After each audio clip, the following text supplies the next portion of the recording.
방사능, 핵폭탄으로 인해서 방사능으로 도시가 황폐화된 곳이 있어요. 러시아의 체르노빌이라는 그 도시가 완전히 죽은 도시가 됩니다. 지금까지도 그 땅이 아직 회복이 되지가 않았어요. 방사능에 오염이 되어서. 또 우리 가깝게는 우리의 이웃인 일본, 방사능의 오염으로 인해서 후쿠시마 재료다라고 하면은 모든 자국민들뿐만 아니라 해외에서도 다 그것을 거부를 합니다. 방사능에 노출되고 오염되었기 때문입니다. 땅이 완전히 농사를 지을 수가 없고, 또 지었다 한들 그것에 대해서 생산된 것을 먹거나 마시거나 하면 피폭이 되기 때문에, 그것이 또 암으로 발병되기 때문에 사람들이 그것을 피합니다. 그리고 그 땅 주민들 또 그것을 다 피해. 몇 킬로미터, 수백 킬로미터 떨어진 그곳에서 고향 없이 그냥 떠돌이 신세처럼 그렇게 지금도 살아가고 있습니다. 마치 그 모습을 보면서 우리 인생들의 모습들을 한번 되돌아보게 됐어요. 그 아담과 하와가 그들의 범죄로 인해서 에덴 동산에서 쫓겨납니다. 가인 역시 그 동생 아벨을 죽이고 땅에서 쫓겨나 유리방황하는 자가 되었습니다. 땅이 저주를 받아서 광야가 되었고, 그 광야에서 어떠한 소산물도 얻을 수 없는 그러한, 네가 가는 곳마다 어떠한 소산물도 얻을 수 없을 것이다 라는 이야기를 합니다. 여기서 말을 합니다. 11절 말씀 한번 잠깐 읽어보겠습니다. 시작. 땅이 그 입을 벌려 네 손으로부터 네 아우의 피를 받았은즉 네가 땅에서 저주를 받으리라. 저주를 받을 것이다. 저주받은 그 땅, 어떻게 보면 인생의 광야와 같은 그러한 황폐한 땅이라 말할 수 있는 것입니다. 황폐한 곳. 이스라엘은 하나님의 언약을 파기한 이스라엘 백성들에게 우상 숭배를 할 때 항상 하나님께서 그 땅을 벌하시는 것을 항상 보게 됩니다. 그 땅에 기근이 오거나 황폐하게 만들고, 그리고 성경에서는 땅을 구원과 연관시켜서 종종 표현을 해요. 상징적인 의미가 있죠. 마치 하나님과의 그 친밀한 교제가 이루어질 그 에덴 동산에서 그들이 범죄함으로 쫓겨나고, 또 동생을 쳐 죽인 그 가인이 하나님을 떠나서 유리방황하는 그런 인생의 삶을 살게 됩니다. 이스라엘 백성들이 우상 숭배할 때도 마찬가지예요. 우상 숭배할 때도 하나님께서 약속하셨던 본토 그 예루살렘에서 어떻게 합니까? 쫓아내세요. 쫓아내셔서 바벨론으로 어떻게 합니까? 끌고 가게 하셨다는 거예요. 하나님과의 그 교제, 교통함, 함께하지 못하는 그 죄로 인하여서 함께하지 못하는 그들을 쫓아내시는 그 모습을 성경 곳곳에서 보게 됩니다. 그렇게 그들은 나그네와 같이 이 땅을 유리방황하는 가인의 후예처럼 그렇게 살아가더라는 거죠. 아브라함을 통해서 그 땅을 약속해 주셨듯이 바로 이스라엘 백성에게도 다시 너희를 고국으로 돌아올 것이다 라고 약속하셨습니다. 그리고 너희들 70년 동안 포로 생활하지만 다시 약속의 땅, 그 땅으로 돌아올 것이다. 황폐한 땅 광야를 다시 하나님께서 회복하실 것이다 라는 이야기를 해요. 에스겔서 36장 33절에서부터 35절까지의 말씀 속에서 여러분들 한번 같이 읽어주십시오. 에스겔서 36장 33절에서 35절.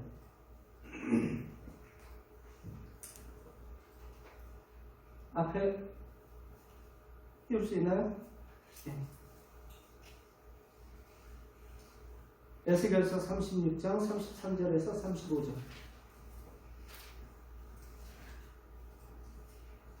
같이 한번 읽어봅시다. 여기서 계속해서 반복해서 나오는 단어가 어떤 단어인지 한번 잘 보세요. 시작.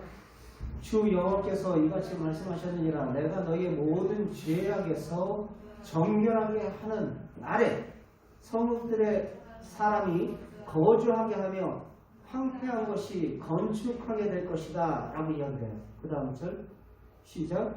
전에는 지나가던 자의 눈에 황폐하게 보이던 그 황폐한 땅이 장차 정착하게 될지라. 그 다음 사람이 이르기를 이 땅이 황폐하더니 이제는 에덴 동산과 같이 되었고 황량하고 적막하고 무너진 성읍에 성벽과 주인이 있다 하더라. 그전에는 주인이 없는 땅이 되어버렸어요. 황폐한 땅이 되었어요. 왜요? 바벨론으로 포로로 끌려왔기 때문에 그 땅에 어떤 것도 생존할 수 없는 황폐한 땅, 광야와 같은 그러한 땅. 36절 35절까지만 봅시다. 그와 같이 완전히 황폐한 그들의 땅. 여러분, 나의 삶의 환경이 혹여 그러하지 않습니까? 황폐한 땅. 어떠한 소망도 기대할 수 없는 우리의 모든 상황과 현실들, 황폐한 광야와 같은 이 현실들. 그러나 그 땅을 하나님께서 회복시키시겠다라고 말씀을 하시는 거예요. 너희들이 범죄로 말미암아 그 땅이 황폐하게 됐고 아무도 살 수 없는, 아무도 거주할 수 없는 그런 땅이었지만 하나님께서 그 땅을 너희 70년 포로 생활을 마치면 다시 그 땅으로 데려오겠다 라는 말씀을 하셔요. 땅의 회복을 이야기를 하시죠.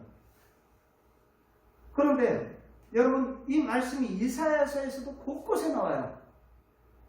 땅을 회복시키시겠다. 광야와 같은 황폐한 그 땅을 내가 회복하겠다.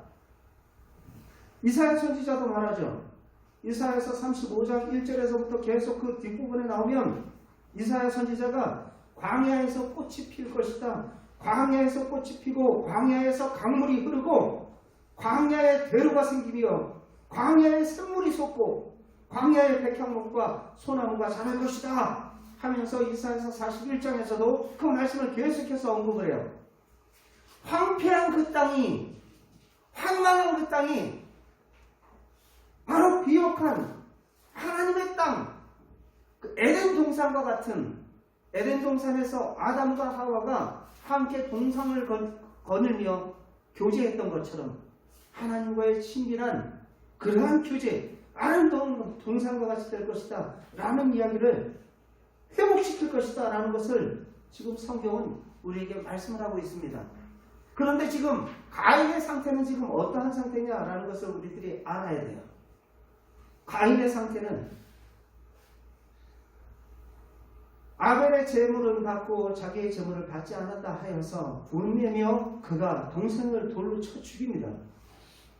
그 범죄함으로 인하여서 바로 그 땅이 저주를 받을 것이다 라는 이야기를 해요. 범죄한 인생에게 하나님께서 이와 같은 이야기를 했죠. 아담과 하와에게도 그 이야기를 했어요.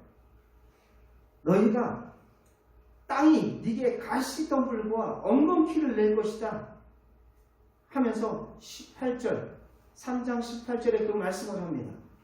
가시와 엉겅퀴를 낼 것이다.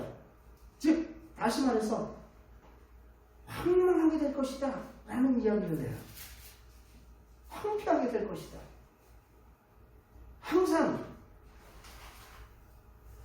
하나님의 구원과 연관하여서 땅을 항상 언급을 해요. 땅을. 하나님께서. 에덴 동산에서 내쫓긴 인간들은 그들을 받아주지 않는 저주받은 땅 광야에서 유리방황하게 됩니다. 이것이 바로 범죄한 인간들의 운명입니다.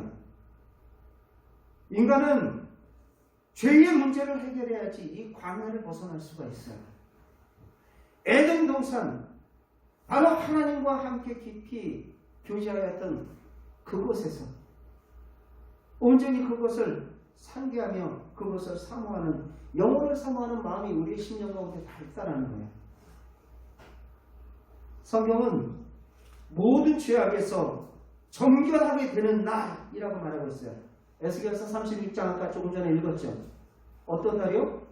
모든 죄악에서 정결하게 되는 날. 정결하게 되는 날. 황폐한 이 땅이 에덴 동산과 같이 될 것이다 라는 표현을 쓰고 있습니다. 땅이 회복될 수 있다는 것을 이야기하고 있는 것입니다. 언제? 우리의 모든 죄악이 정결하게 될 때. 그렇습니다. 땅의 회복은 언제 이루어지는가? 우리가 죄를 돌이킬 때. 그때서 비로소 땅의 회복이 이루어지는 거예요. 역대하 7장 14절 말씀 한번 잠깐 읽어보겠습니다. 역대하 7장 14절 앞에 나왔어요? 시작.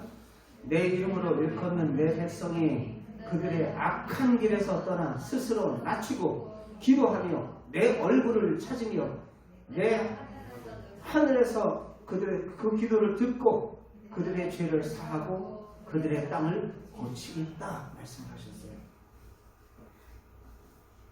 모든 죄악에서 정결하게 되는 날. 내가 그 땅을 언제 고칠 것인가? 황폐한 그 땅을 언제 고칠 것인가? 언제 고칠 것인가? 악한 길에서 떠나. 악한 길에서 떠나. 그 악한 길이 어떤 길인가? 이따 후반부에 나옵니다.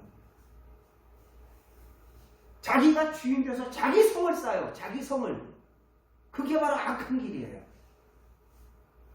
악한 길에서 떠나 스스로 낮추고 기도하며 내 얼굴을 하나님 앞에 서는 거예요. 하나님 앞에 서는 거예요. 내 얼굴을 구하며 내 얼굴을 찾으며 하늘에서 내가 듣고 그들의 죄를 사하고 그 땅을 어떻게 한다라는 거예요? 고치겠다라는 거예요. 고치겠다라는 거예요. 여러분, 안타깝게 가인의 삶의 모습을 우리가 투영해서 나의 모습을 우리는 비춰볼 수가 있습니다. 악한 길에서 떠나 스스로 낮추고 기도하며 하나님의 얼굴을 찾아야 함에도 불구하고 가인은 회개하지 않고 회개하는 대신에 저주받은 땅에서 유리방황하며 그는 그곳에서 도시를 세워요. 여러분 4장 16절 말씀 한번 잠깐 보겠습니다. 창세기 4장 16절 같이 한번 읽어봅시다. 시작. 가인이 여호와 앞을 떠나서 라는 말. 누구 앞을 떠났대요? 여호와 앞을 떠나서. 하나님을 떠나서. 하나님을 떠난 인생. 떠나서 그가 한 일이 뭐예요? 에덴 동쪽에 노시라는 곳에 가서 아이를 낳고 그 아이의 이름을 에룩이라고 줘요. 근데 그가 성을 쌓기 시작해요. 성을 쌓고 그 성 이름을 자기 아들의 이름인 에녹이라고 짓습니다. 17절 말씀. 16절 17절 같이 한번 읽어봅시다. 시작. 가인이 여호와 앞을 떠나 에덴 동쪽 롯 땅에 거주하니 아내와 동침함에 그가 임신하여 에녹을 낳은지라. 가인이 성을 쌓고 그 아들의 이름으로 성의 이름을 에녹이라 하였다. 여러분, 여기서 말하고 있는 에녹은 300년 동안 하나님과 함께 동행하고 죽음을 보지 않은 그 에녹 있죠? 그 에녹이 아니에요. 여러분, 이름이 이상하게 중복되는 그런 것들이 있어요. 가인의 후예와 그 다음에 아벨의 후예. 그러니까 아벨은 죽었으니까 아벨 대신에 누구를 세우냐면 셋의 후예인 아벨이 나와요.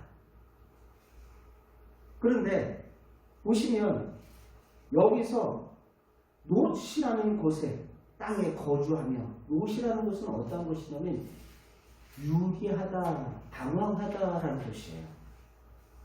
바로 그 성에 그가 거주하며 성을 쌓고 그 성의 이름을 자기의 아들의 이름을 따서 에녹성이라고 이야기했던 거예요. 가인이 왜 성을 건축했을까요?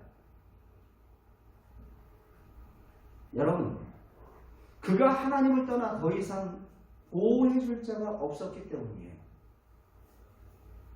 하나님을 떠나라고 표현하고 있죠. 하나님을 떠났기 때문에 더 이상 보호해줄 자가 없기 때문에 누가 자기를 지켜야 돼요? 내가 나를 지켜야 되는 거예요. 내가 나를 지켜야 되기 때문에 무엇을 쌓아요? 성을 쌓아요. 성을 건축합니다. 그가 하나님을 떠나 더 이상 보호해줄 자가 없기 때문에, 더군다나 그는 살인자가 아닙니까? 그러니 생명의 위협이 항상 느끼며 도사리고 있었고 그렇게 살아갈 수밖에 없는 거예요. 누가 쫓아오는 사람도 없는데 늘 언제나 두려움과 공포 가운데, 불안 가운데, 염려 가운데 살아가는 거예요. 그것이 바로 범죄한 인간들의 운명입니다.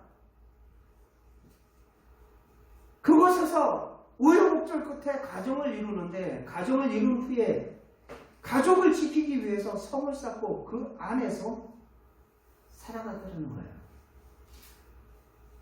누구를 떠나? 누구를 떠나? 하나님을 떠나. 16절. 하나님을 떠나. 그곳에서 자기의 성을 쌓고 그곳에서 그것이 우리를 보호해 줄 것이다. 여러분들, 인류가 왜 도시를 만들었을까요? 왜 사람들이 성을 쌓을까요? 성을 쌓는 이유는 외부의 적으로부터 스스로를 안전하게 지키기 위해서입니다. 그러기 위해서 성을 쌓는 거예요, 사람들이. 옛 도시들도 다 마찬가지예요. 그런데 도시가 탄생한 가장 큰 이유는 바로 안전이에요. 그 안전을 누가 하겠다라는 거예요? 내가 지키겠다라는 거예요. 내가 지키겠다. 내가 지키겠다. 시편 127편 1절, 2절, 3절 말씀에 뭐라고 말하고 있어요?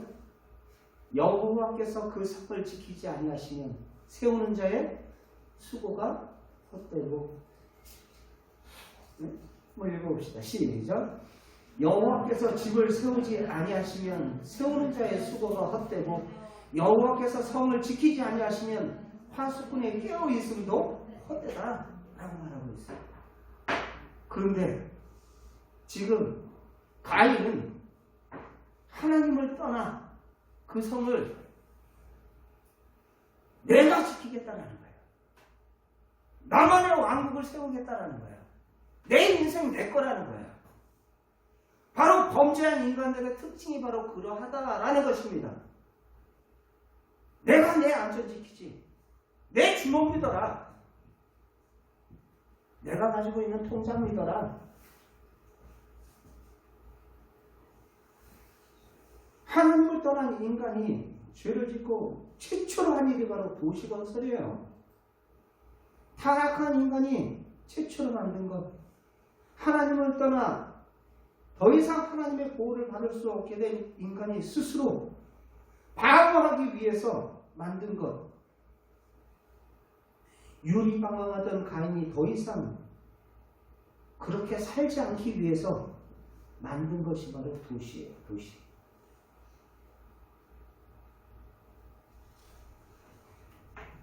여러분,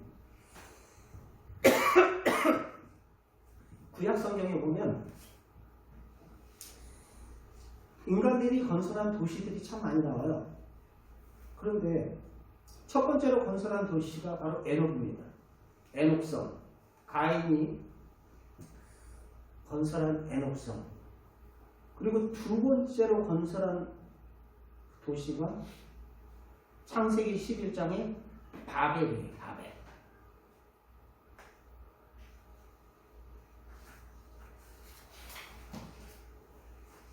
그리고 세 번째 도시가 어떤 도시였어요? 유명한 소돔과 고모라입니다. 하나같이 다 뭐예요?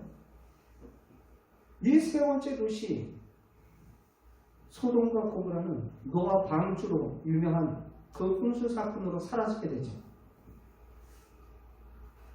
그것을 피하기 위해서 인간들이 세운 성이 있죠. 바로 바벨이에요. 바벨 역시도 하나님에 의해서 중단이 됩니다. 세 번째 도시도 하나님의 심판을 받아서 유황과 멸망으로 멸절될 것이다 라는 이야기를 해요. 바로 롯은 천사의 재촉에도 불구하고 그는 그 성에서 나오기를, 소돔과 고모라 성에서 나오기를 주저주저 했어요. 바로 나와야 살 길인데 우리의 인생들이 마치 자기가 주인 돼서 그 성을 쌓고 있더라는 거예요. 그 성을 쌓고 있어요. 그 성을 나와서 바로 하나님께로 돌아가고 회개하며 돌이킬 때 우리의 인생에 참된 왕이 신의 참된 주인 되신 그분께 돌아갈 때 진정한 새 예루살렘 성, 바로 그 성이, 그 축복의 성이 그들 가운데 임하는데 그 죽음의 땅, 황망한 땅, 그 땅에서 유리방황하더라는 것입니다. 그곳에서 나오라는 거예요. 그것은 바로 죄로 가득한 곳이다라는 거예요. 모든 성들을 보면 구약 성경의 니느웨 성, 결국에는 요나로 인하여서 잠시 회개하고 돌아왔지만 100년이 채 못 돼서 그 니느웨 성 아수르는 또 멸망당하게 됩니다. 그 결과 무엇 때문이죠? 그들의 죄악 때문입니다.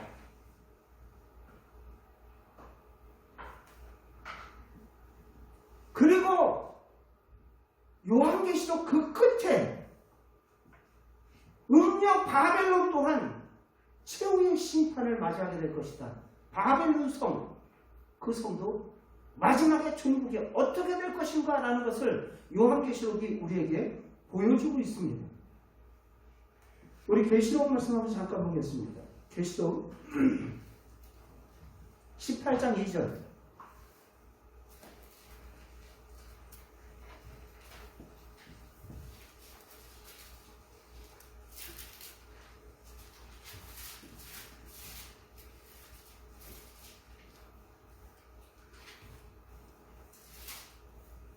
같이 함께 읽겠습니다. 시작. 힘찬 음성으로 외쳐 이르되 무너졌도다 무너졌도다 큰 성 바벨론이여 귀신의 처소와 각종 더러운 영이 모인 곳과 각종 더러운 가증한 새들이 모인 곳이 되었도다. 보세요. 바로 그 성이 어떤 곳인가? 우상으로 만연하여 있는 더러운 그러한 성이다. 그 성은 무너질 것이다 라는 이야기를 해요. 무너졌도다 무너졌도다. 이 표현이 14장에서도 나오거든요. 무너졌도다 무너졌도다. 근데 이 무너질 요한계시록에 언급한 그 무너질 바벨론 성, 그것은 자기가 주인 되어 세운 하나님을 떠나 자기가 세운 성을 이야기하는 것입니다. 바로 그 성, 거기서 어떻게 하라는 거예요? 나오라는 거예요. 소돔과 고모라에서 룻을 하나님께서 나오라, 롯을 나오라 라고 이야기했던 것처럼 나오라고, 나와서 하나님 앞에 우리의 죄를 고백하고 주님 앞에 통해 자복할 때 하나님께서 그 땅을 고치리라 말씀을 하셨어요. 4절 말씀, 요한계시록 18장 4절 말씀 읽어봅시다. 읽겠습니다. 시작. 또 내가 들으니 하늘로부터 다른 음성이 나서 이르되 내 백성아 거기서 나와. 어떻게 하라고요? 내 백성아 거기서 나오라 하라는 거예요. 그가 죄에 참여하지 말고 그가 받을 재앙들을 받지 말라.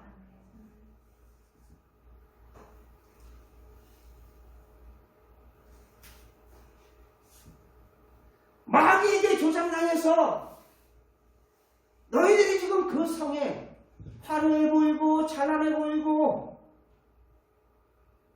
우리의 마음과 생각을 빼앗기에 충분한 그러한 성읍처럼 보인다 할지라도 세상의 것이 그렇게 좋아 보여도 그것이 우리를 어떻게 할 거라는 거예요? 멸망의 구렁텅이로 너희들을 넣을 것이다. 곧 있으면 그것이 불과 유황으로 탈 것이다 라는 것을 이야기를 하십니다. 거기서 나오라 라고 이야기합니다. 여러분, 그런 반면에 그러한 성읍이 있다. 그러한 악한 세상의 성읍들이 있는 반면에 우리가 소망해야 할 성읍이 어떤 성읍입니까? 하나님의 통치와 하나님의 다스리심이 있는 새 예루살렘 성읍. 하나님의 백성들이 거해야 할 성읍은 바로 새 예루살렘의 성읍. 하나님의 임재와 그분의 통치하심과 다스림이 있는 그 성읍에 거하며 소망하며 살기를 원한다라는 거예요.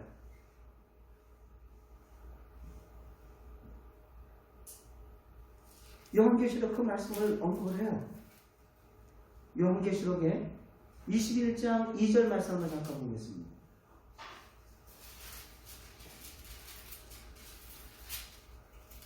시작. 또 내가 보매 거룩한 성 새 예루살렘이 하늘로부터 하늘에서 내려오니 그 준비한 것이 신부가 남편을 위하여 단장한 것 같더라. 내가 들으니 보좌에 큰 음성이 나서 이르되 보라 하나님의 장막이 사람들과 함께 있음에 하나님이 그들과 함께 계시니 그들은 하나님의 백성이 되고 하나님이 친히 그들과 함께 계셔서 모든 눈물을 닦아주며 그곳에는 사망이 없고 애통하는 것이나 곡하는 것이 없고 아픈 것이 다시 있지 아니하리라. 처음 것들은 다 지나갔습니다. 바로 그것은 예수 그리스도를 통해서 우리가 가야 할 그 하나님의 나라 새 예루살렘 성을 이야기하는 것입니다.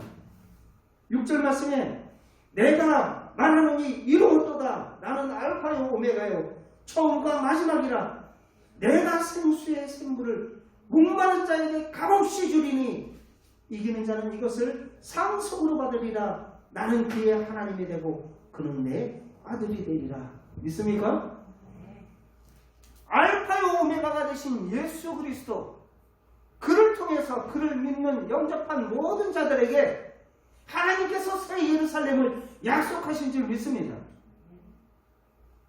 우리는 그 성에 머물러야 할 자들이지 내가 주인 되어 가인처럼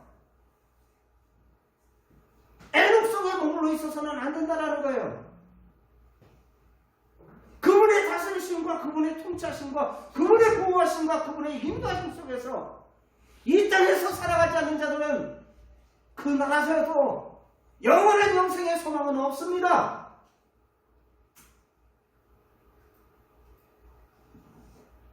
히브리서 말씀도 한번 잠깐 찾아봅시다. 히브리서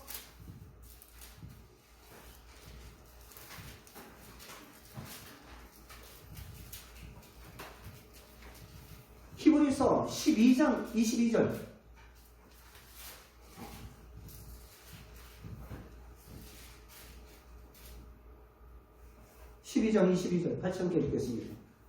시작. 그러나 너희가 이룬 것은 시온산과 살아계신 하나님의 도성. 어떤 성이요? 살아계신 하나님의 도성인 하늘의 예루살렘과 천만 천사와,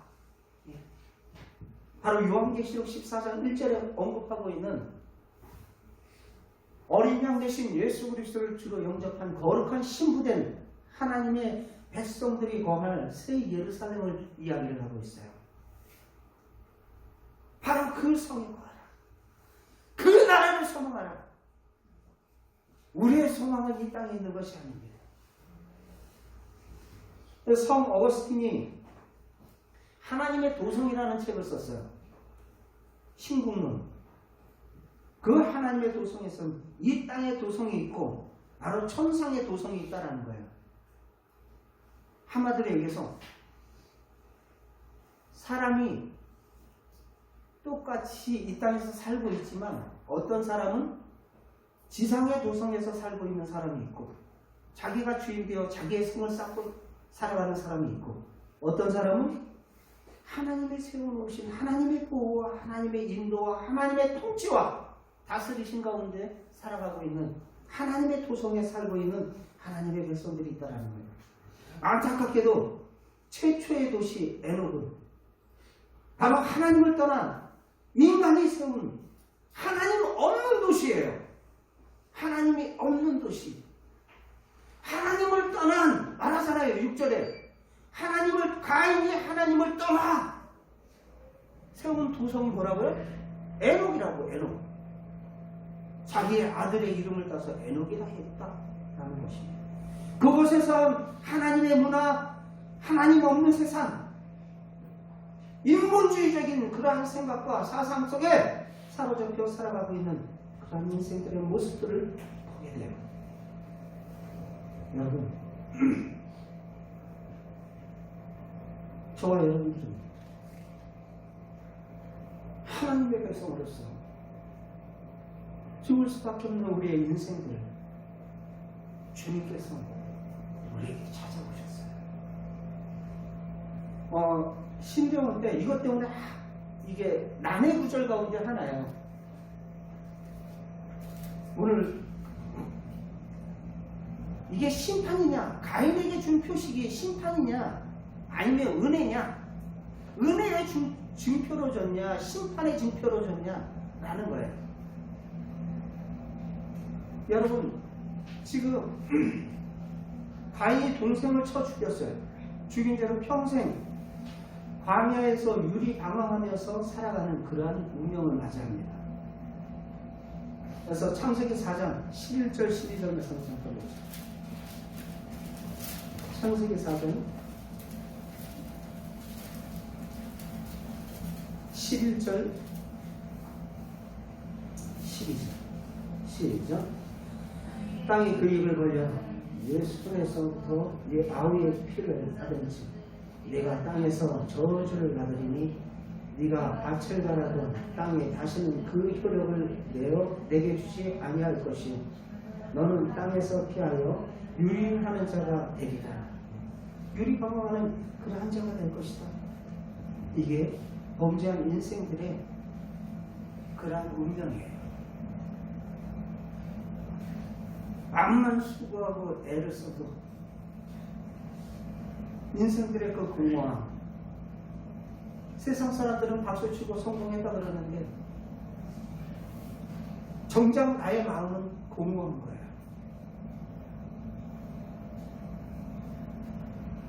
아침 일찍 나가고 저녁 늦게 수고의 떡을 먹는다 할지라도 그 모든 것이 헛될 뿐이죠. 시편 127편에 말하잖아요.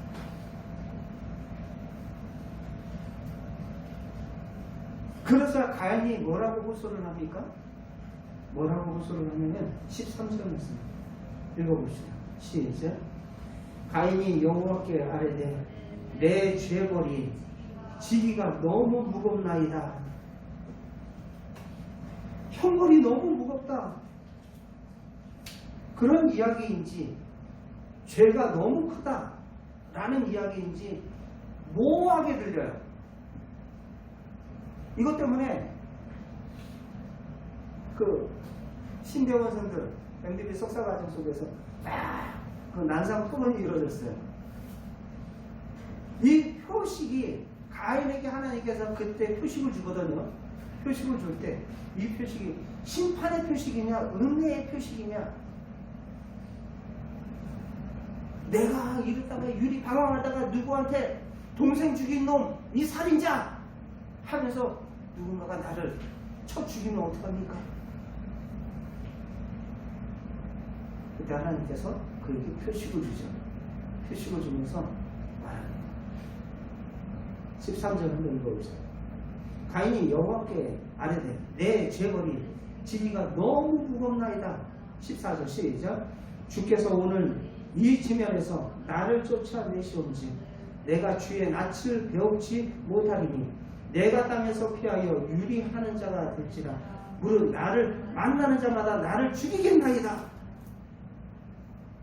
나를 죽이겠나이다. 죄진 인간들이 불안불안하죠. 네? 언제 잡힐지, 경찰에게 언제 잡힐지 두려워하죠. 두발 걷고 못 자죠.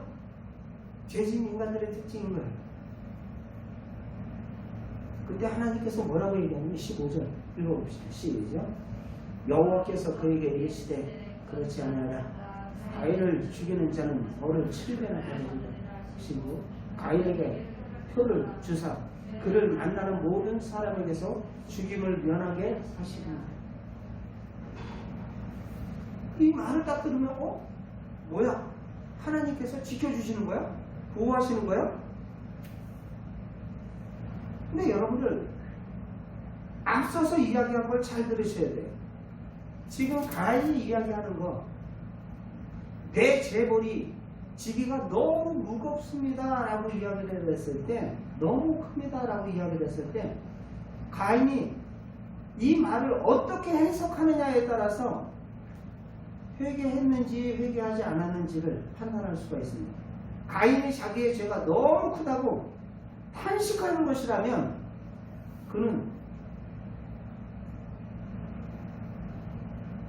그가 회개했다고 볼 수 있습니다. 그러나 그가 받은 형벌이 너무 크다 라고 호소를 하는 거라면 가인은 회개했다라고 보기 어려운 거예요. 즉 이 말은 가인이 죄를 짓고 지금 하나님 앞에 쫓겨나게 됐어요. 광야로 들어가게 됩니다. 광야의 삶을 살게 돼요. 이제 그는 그 누구의 보호도 받을 수 없게 됐습니다. 누가 언제 어떻게 나를 죽일지 모른다라는 거죠. 늘 생명의 위협을 받으면서 살아갈 수밖에 없는 그러한 운명. 가인은 하나님에게서 쫓겨난 것보다 그가 죽음당할 것에 대한 두려움을 지금 표현하게 주고 있어요. 오히려 우리가 두려워해야 될 것은 뭡니까?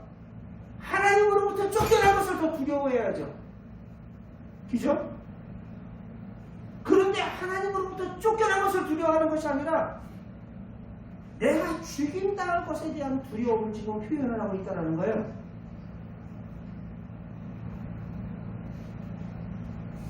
주께서 오늘 이 시면에서 나를 쫓아내시온지요 내가 주의 낯을 배우지 못하리니 내가 땅에 피하여 유린하는 자가 될 때 누가 나를 만나면 다 죽일 거예요 라는 거예요. 그래서 하나님이 약속합니다. 4장 15절에 우리가 조금 전에 읽었던 것처럼 너를 죽이는 자는 내가 7배나 그 벌을 받게 할 것이다. 그리고 가인에게 표를 줘요.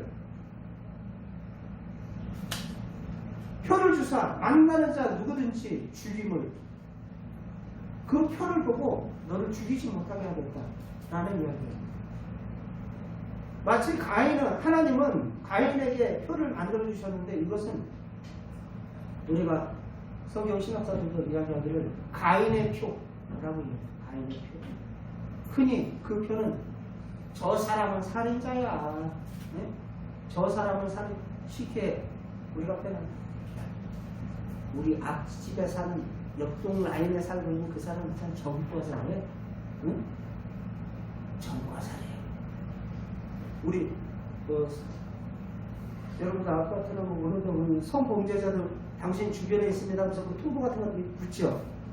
누가 성범죄자래, 정과자래 하는 것처럼 마치 그 추모의 노예처럼 낙인 찍기 위해서 가인의 표를 준 게 아니에요.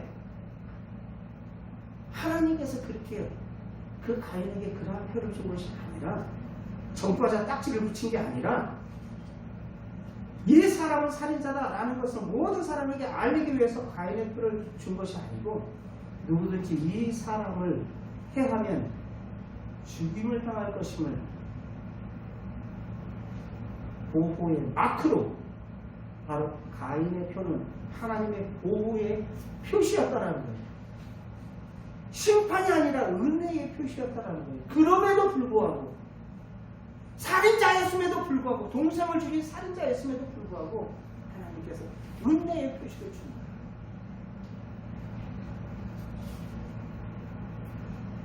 가인은 하나님께 쫓겨나 광야에서 방황 안에 살아야 했습니다. 오늘 말씀처럼 가족이 생겨나자 그는 하나님께로 다시 우리 인생의 텃밭 그것이 무엇 되려고? 이 땅을 고치리라. 회복되기 위해서는 누구께 돌아가야 되는 거예요? 하나님께 돌아가야죠. 그런데 그곳에서 무엇을 쌓아요? 성을 쌓더라는 거예요. 성을. 내가 쌓은 성, 내가 쌓은 스펙, 내가 쌓은 재물이 나를 보호해주고 나를 지켜줄 줄 알고 그것을 스스로를 보호하기 위해서 도시를 건설하고 성을 쌓아요. 우리의 인생들이 그 성에서 네가 주인된 성에서 나오라는 거예요. 나오라.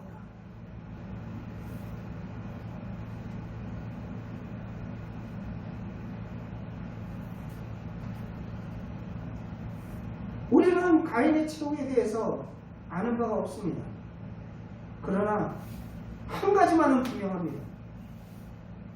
그가 하나님에게서 쫓겨나 광야에서 무사히 살아갈 수 있었던 것은 그가 만든 그 성, 그 도시 때문이 아니라 하나님이 그에게 만들어주신 표시 때문에 그가 산 거예요. 그러나 착각들을 하죠, 사람들은. 내가 만든 성 때문에 내가 이렇게 잘났지라는 거예요. 아니요. 하나님이 주신 그 표 때문에 그가 지금까지 올 수 있었던 것이고 바로 그때까지 오게 하신 것은 주님께서 마지막 그 순간까지 회개하고 무엇하라고? 돌이키라고요. 그 성에서 나오라고. 하나님은 가인을 광야에서 쫓아내면서도 그를 염려하셔서 그에게 표를 주셨어요. 가인에게 표를 주신 것은 하나님의 심판이 아니라 하나님의 은혜였다는 것입니다. 돌아오기를 참도록 기다리시는 그 하나님의 마음을 우리는 광야에 쫓겨난 가인의 모습을 통해서 우리는 나의 모습을 돌아봐야 돼요. 나는 여전히 나의 성을 지금 쌓고 있지는 않습니까? 그분의 다스림과 통치하심과 보호를 거절하며 새 예루살렘을 소망하기는커녕 곧 있으면 불타 없어질 소돔과 고모라와 같은 그 성에 머물러 있지는 않습니까? 나오라는 거예요. 나오라는 거예요. 그 성의 종국이 어떻게 되는지 이야기를 하잖아요. 요한계시록에 무너졌도다 큰 성 바벨론이요 무너졌다 큰 성 바벨론. 14장에서도 나오고 18장에서도 나오고 무너졌다 큰 성 바벨론. 네가 쌓은 성은 무너진다라는 거예요. 창세기 11장에서 그들이 쌓은 바벨탑도 수동돼 버렸어요. 자, 우리의 이름을 내자 하면서 쌓은 그 바벨탑, 인간의 교만함 수동돼 버렸어요. 멈춰 버렸어요.